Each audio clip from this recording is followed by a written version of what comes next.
Después del fracaso de su primera sinfonía en el año 1897, Sergei Rachmaninoff cayó en un largo silencio y durante 3 años no escribió prácticamente nada importante. Su confianza se había quebrado y al parecer su vida había frenado en seco. Pero ese silencio no fue un vacío absoluto. En realidad era el comienzo de un proceso de sanación. Soy Esteban Alarcón y esto es Detrás del Pentagrama, un espacio en donde compartimos historias y anécdotas entretenidas y curiosas sobre los grandes músicos y su arte.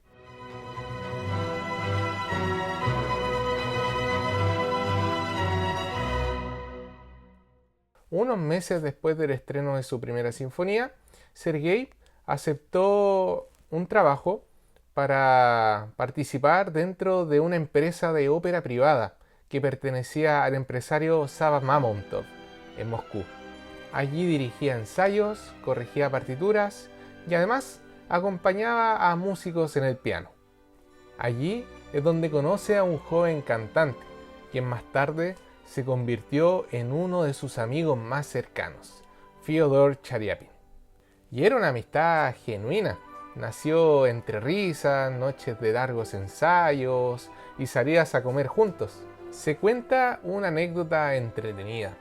Un verano en el cual Fyodor se casó, a la mañana siguiente desperta con un ruido de cacerolas, de ollas y muchos implementos de cocina. Y cuando ve por la ventana, ve quién estaba dirigiendo esa orquesta improvisada. Nada más y nada menos que Sergei Rachmaninoff. Esa escena revela un lado poco conocido de Sergei. Un hombre melancólico, reservado, pero que también sabía reír y disfrutar de la amistad. Pero el ambiente de la ópera comenzó a deteriorarse. Un tiempo después, Mamontov fue arrestado por fraude y su empresa de ópera privada se disolvió. Así que Sergei quedó sin trabajo y también perdió el entorno artístico que lo sostenía.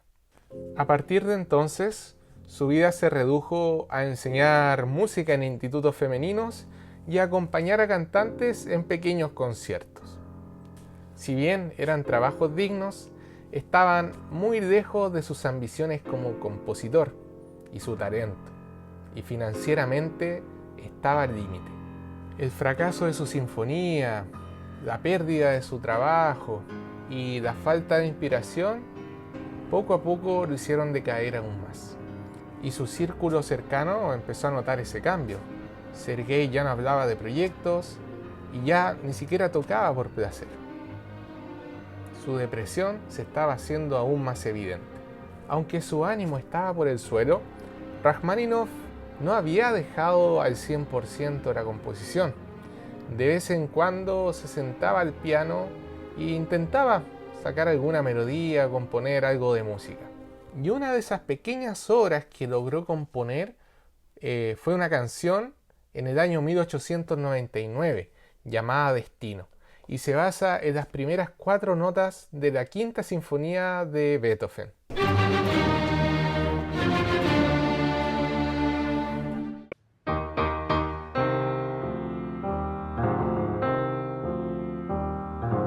Своей походною клюкой, своими мрачными очами судьба как... Una amiga, al preocuparse por su estado de ánimo, le arregló una cita a Sergei con un escritor ruso llamado León Tolstoy. Pero para Sergei era mucho más que un escritor, era una figura espiritual y moral, casi profética. Sus opiniones eran escuchadas casi de forma religiosa. Por lo tanto, le arreglaron una cita literalmente con uno de los sabios de Rusia. Y fue con su amigo Fyodor a ese encuentro. Y además le interpretaron la música recién salida del horno Destino, a ver qué opinaba este escritor. Una vez terminada la interpretación, Tolstoy los quedó mirando fijamente y luego de hacer unas preguntas les dice: Beethoven es un sinsentido, y se pone a insultar a otros artistas.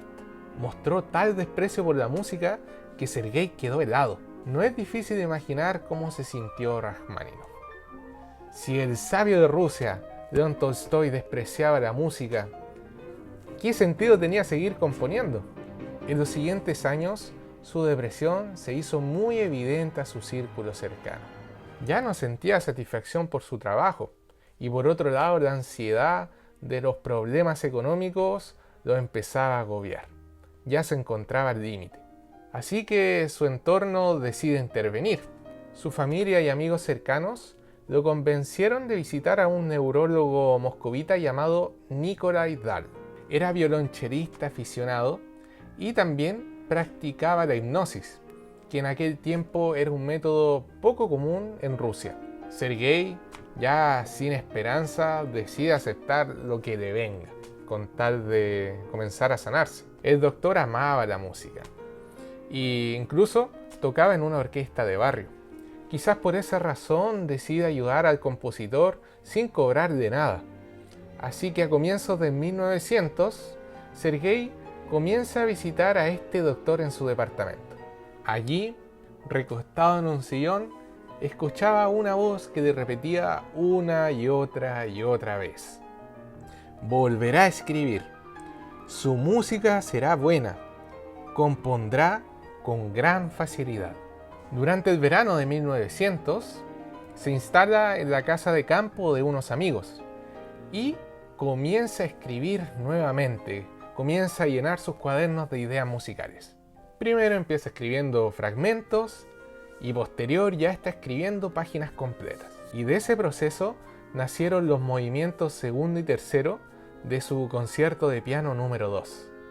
Fue la primera música importante que compuso luego de 3 años. El 2 de diciembre de 1900, en Moscú, Sergei vuelve a los escenarios después de mucho tiempo para presentar entre algunas piezas estos 2 movimientos recién compuestos. Pero no fue un regreso sencillo, ya que los imprevistos ocurren y el día anterior se había enfermado muy mal.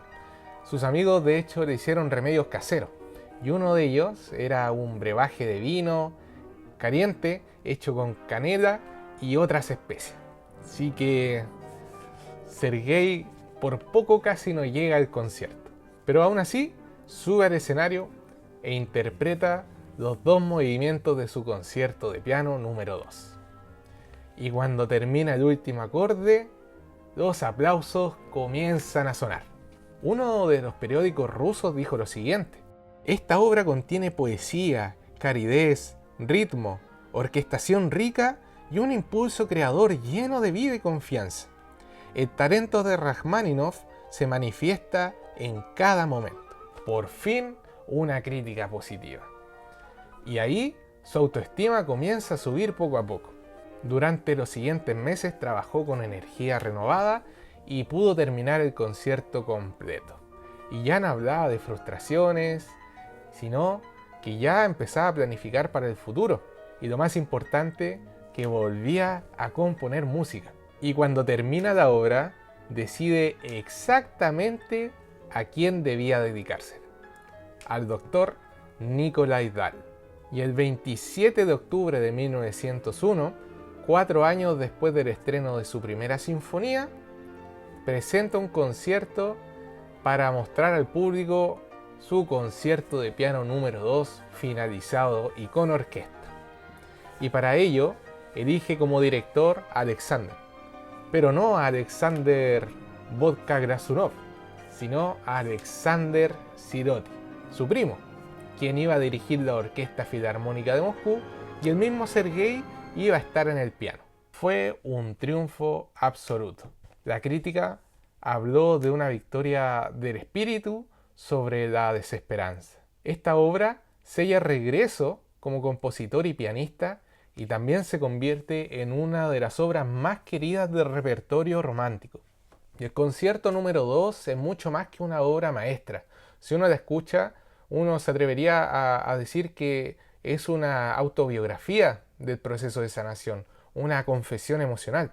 Y los 3 movimientos parecen reflejar este proceso de recuperación. El primer movimiento sería el despertar. El concierto comienza solo, con el piano. Y al escuchar los primeros acordes, es imposible no pensar en las campanas de Moscú, campanas que Sergei probablemente escuchaba en su infancia. Musicalmente, el tema pasa de un do menor, un tono más oscuro, a regiones más luminosas.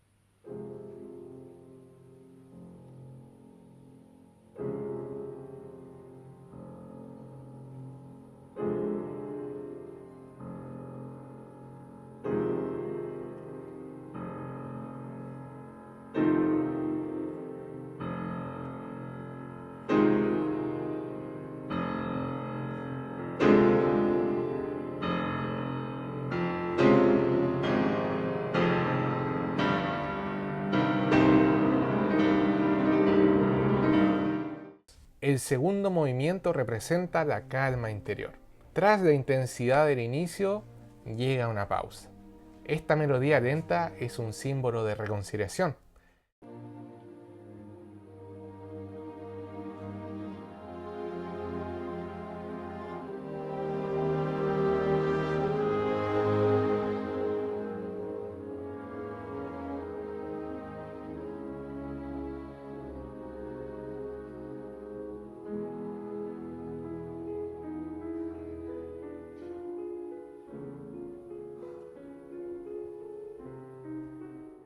Y al final del movimiento, el piano parece recordar esta melodía inicial y la va dejando ir poco a poco, como quien hace las paces con su pasado.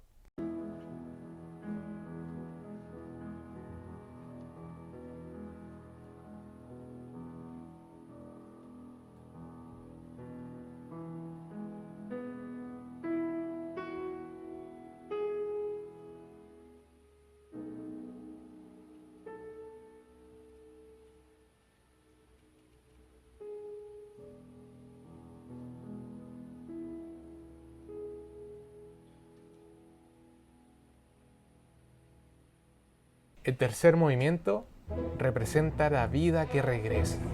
El final llega como un estallido de energía. El piano retoma su papel con decisión y la orquesta responde con fuerza. La melodía se vuelve mucho más ágil, casi danzante. Y cuando llega el último acorde, dominante y brillante, en do mayor, nosotros sentimos cómo finalmente la oscuridad se transforma en luz.